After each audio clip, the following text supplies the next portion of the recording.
आमची व्हड अशी एक सिंगर जिणें गोंयचें नांव व्हड केलें, जिणें आमच्या देशाचें नांव व्हड केलें, तांकां हांगा ओपया. I request all the dignitaries to please stand for a few minutes and offer tributes to late Lata Mangeshkar ji.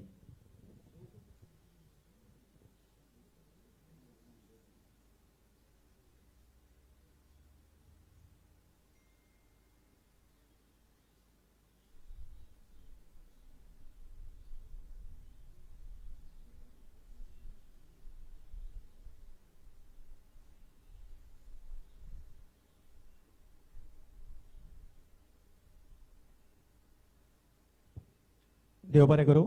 Thank you.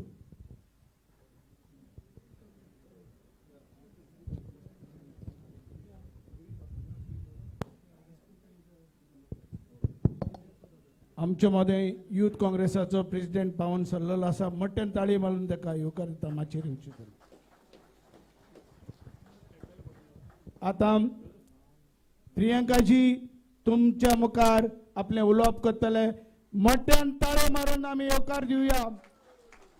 Priyanka ji जिंदाबाद. प्रियंकाजी जिंदाबाद. Congress party. Congress party.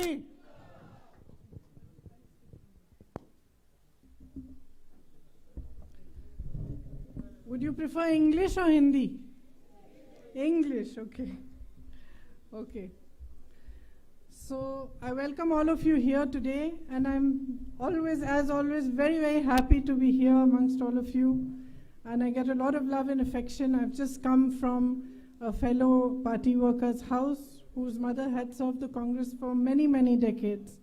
And they showed me a little bit of your Goan hospitality, which is always so welcoming and kind. We're all so grateful to you. So first of all, thank you very much for that.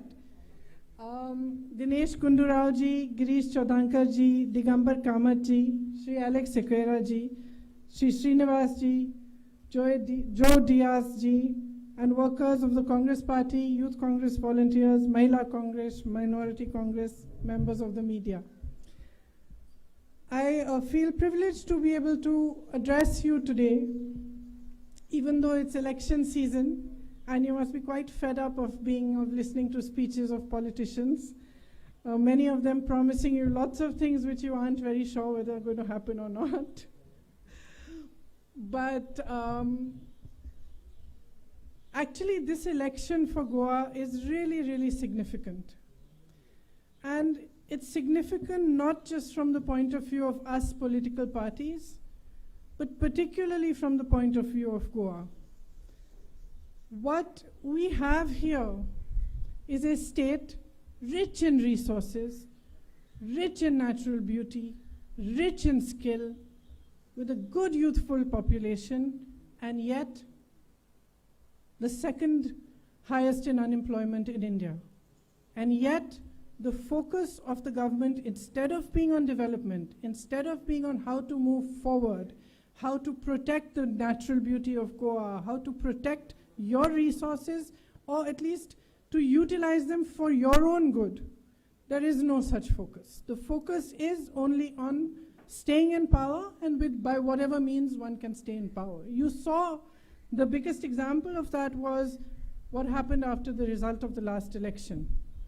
It was very clearly evident that power was being usurped, and democracy was being upturned. You then got a government that focused on creating wealth for its own industrialist friends. You have a huge example of that here in Goa itself. You have the double laning of the highway. You have these three projects, the highway expansion, the double tracking, and the electricity lines that are going through your natural habitat, carrying coal from one end to the other, only for the benefit of one single industrialist. Not a single youth from Goa is getting a single job out of this exercise. What are you getting? You're getting pollution, your environment is being destroyed. So this is symbolic of actually what is happening to Goa. If you listen to the speeches of BJP leaders, they tend to say that they want to build a golden Goa. And every time I hear that, I think of that story, of the goose that laid the golden eggs, of the farmer and his wife who had found the goose which was laying golden eggs, and they were enriching themselves by selling these golden eggs. And then one day they sat down, they became so greedy that they had a discussion with each other and said, look, this goose must be having so many golden eggs inside, why don't we just cut her up and take them out? And to me, that is what is being done to your state. They are seeing resources, there is greed, they are seeing huge amount of resources, and they're wanting to take those resources to enrich themselves, rather than actually enriching the state, understanding your culture. There is a disrespect for your individuality, for your culture, for your identity. And when you have a government that actually internally cannot accept your differences, cannot accept your culture the way it is, does not want it to flourish, wants a uniform culture, then the result is that your state suffers, that you suffer. Everywhere in Goa, wherever I have been, I was here earlier for campaigning. I spoke to people from all different sections of society. I spoke to women, I spoke to young people, I spoke to fishermen. Everybody was under stress and pressure. Nobody, not one of them, could answer the question I asked, has your life improved in the last 5 years, with a yes. Not a single one of them. Each one only said that they had added stress. You have a flourishing tourism industry. It's been the most affected with COVID. You saw that during COVID, there was very little support for you from the government. Aside from that health support and the health services, and even helping those doctors and nurses to perform their duties, making life easier for them, rather than complicating it further, you didn't see any of that happening. At the same time, you saw that because of COVID, because of the lockdowns, your tourism industry was deeply affected. Again, nothing was done to help you. We've seen a budget recently, and in that budget, there are lots of provisions for the big industrialist friends of the government.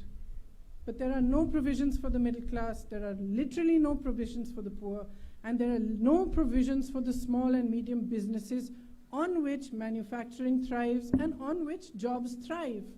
So when we say unemployment is an issue, the greatest employers across the country are the small and medium businesses, are the businesses that you run, your tourism business here, somebody's running a small hotel, somebody's running a restaurant, those are good for employment. Small manufacturing units, those actually help employment. There is absolutely no stress in supporting them. There is no focus on what could have been done once, of course, Corona hit the whole world. In that sense, everybody was affected. But you've seen in other countries how the government worked proactively to help those affected businesses, how they provided support, how they, for example, I know in the state I work in Uttar Pradesh, which is quite different from Goa, and much larger, but I find over there that people were paying their electricity bills. So shopkeepers were paying their electricity bills through the lockdown, but they had no business. So they started taking loans, and now they are mired in debt. So unless you have a government that thinks progressively, that thinks for you, and that is actually has its heart in the right place, to be honest, that thinks of the state as an identity of its own, with a culture of its own, and of the country, you cannot flourish and progress. So I am here, and I've come all the way to say to you that you are watching what is going on around you. You've seen what has happened in the Mole forest. You have seen what has happened with the hills and the jungles of your beautiful state. You have seen how on Goa Mukti Divas, people were beaten up by the police. You have seen how heritage buildings are being harmed in old Goa. You've seen the job scams, which we are seeing all over the country under BJP rule. I'm seeing in Uttar Pradesh, the children are giving exam after exam. After they give the exam, the cutoff date is changed. The paper leaks, so the exam is cancelled. Then they give another exam, and they wait in hope. They wait for a year, they wait for 2 years. Some children are waiting for 5 to 6 years. And here you have an insane example. in which the PA of the minister gets 100 on 100 on a job exam. So there are scams being carried out instead of employment being given. Every government has jobs to give. It also has the funds to help you create employment. None of that is being done here. You're able to see it very clearly. As I said about small businesses, you had GST, you had the lockdown, and right before that, I think I was in Goa at the time when the Notbandi was announced, and suddenly you had demonetization. Now this affected the small and medium businesses worse than it affected anyone else in the country. We were all told, line up, because this is your patriotism and black money is going to be brought back into India. Nothing happened. We never saw a penny of that black money. What we did see was the collapse of many, many hard-working people's businesses which had been built with their sweat and toil. And till today, post-GST, post-demonetization, and post the COVID and the lockdowns, there is no support from the government for you. We hear them talking about building a casino capital here. There's nothing they're doing for the service industry. They talk about safety for women. And I have a fact here, a figure of 24% rise in crime against women in Goa. There is apparently a minister who in one of these cases blamed the girl for the violence that happened against her. And this is typical of a mindset that is unaccepting of actually what the truth is, and unaccepting of the fact that women are equals. You know that I have been working very hard to bring women into the political process. And in Uttar Pradesh, we've said that 40% of the women will fight the elections. The reason I am doing this, you're nodding, come to Uttar Pradesh. I'll have come here and work after that here, work hard on convincing these men here.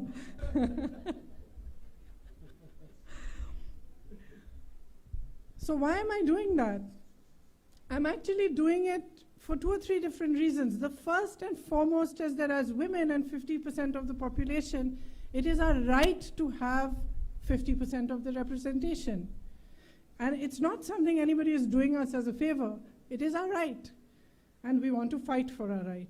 But more than that, I feel that politics today has become filled with hatred. It's become filled with anger. You know, you hear speeches, 90% of the speech is negative. Maybe about the other party, but 90% is negative. And there is no positivity in it. I firmly believe that us women, being the practical people that we are and having to always handle so much, actually can bring that positivity, that compassion into politics as well. So it's my belief that all of us women should be helped also to stand up on our feet. And to that, I would like to say that the Congress Party in Goa has come out with a manifesto. And in the manifesto, there are a lot of nice things for women, which I would like to tell you about. I'm going to read it. In government jobs which will be provided in Goa, 30% of them will be for women. There will be a working women's hostel in Margao and Panaji for working women. There will be an increase in the number of police stations which are manned by women. And the SHGs will all get 1 lakh rupees of support for each SHG. And aside from that, there are many more things which are in our manifesto. One of them is that there is a Nyay scheme in which 6,000 rupees per month will be given to all the weakest families to help them support themselves. Because one of the things that has happened after all Corona, lockdown, and so many other wrong policies of the government is that those who are poorest and weakest can no longer sustain themselves. This will also help to inject some money into the economy. And that will also help other businesses and the smaller businesses. Along with this, 500 crores of government funds will be allocated to employment itself.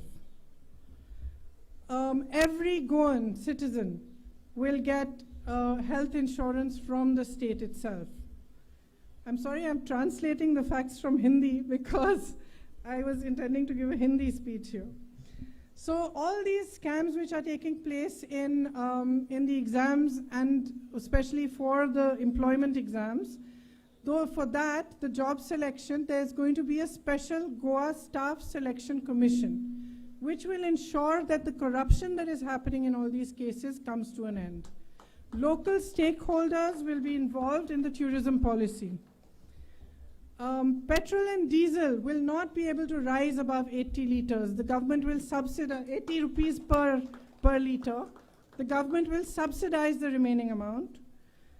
And there will be a strong commitment to protect the environment of Goa and to protect the heritage of Goa. In the Congress Party, we understand how important your heritage is to you, both natural and your cultures and your traditions. And it is from that understanding that many, many years ago, my grandmother conducted possibly the only referendum that was ever conducted in India, in Goa, to find out from the people of Goa whether they wanted to be part of the Maharashtra state or they wanted a state to themselves. And with that same respect, and with that same clear respect for your dignity, for your culture, for your traditions, the Congress Party today wants to hand Goa back to Goans.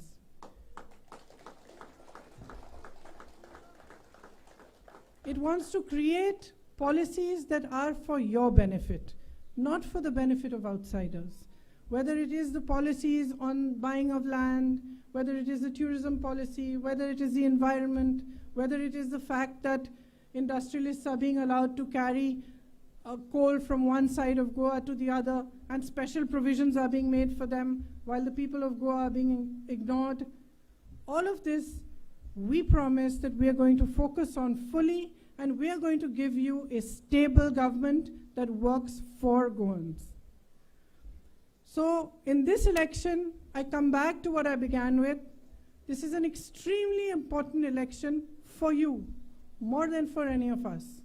It is most important for the people of Goa to understand today where their state is heading, and to understand what is happening to it, to understand the way it's being looked at by the BJP. It's simply a resource for their greed for power and for their greed for helping their industrialist friends. So if you want your identity, your culture, and your traditions to remain strong and intact, if you want a government that accepts, understands, and believes the same, then please vote for the Congress in this election. I am here to say to you that we have taken a pledge that the promises that are being made to you will be delivered. We will work hard for you. We will work day and night to provide you with the kind of government that helps you grow and helps the development of Goa. Thank you very much for listening to me. All the very best to all of you.